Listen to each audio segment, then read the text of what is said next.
বড়া তো সকলে বাড়িতেই খান, তবে এই ফুলের বড়া যেমনই টেস্ট তেমনই পুষ্টিগুণে সমৃদ্ধ। প্রায় প্রতি বাড়িতেই বকফুলের বড়া একটি প্রচলিত খাবার। চলুন তাহলে দেখে নিই আজকের রেসিপি বকফুলের বড়া।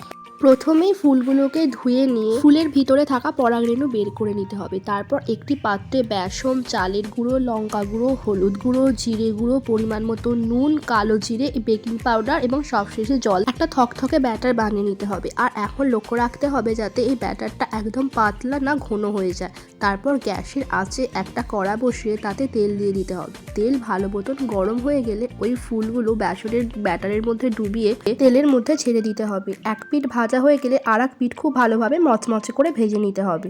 এবার একটা প্লেটে তুলে সাজিয়ে দিলেই আমার বকফুলের বড়া পরিবেশনের জন্য তৈরি।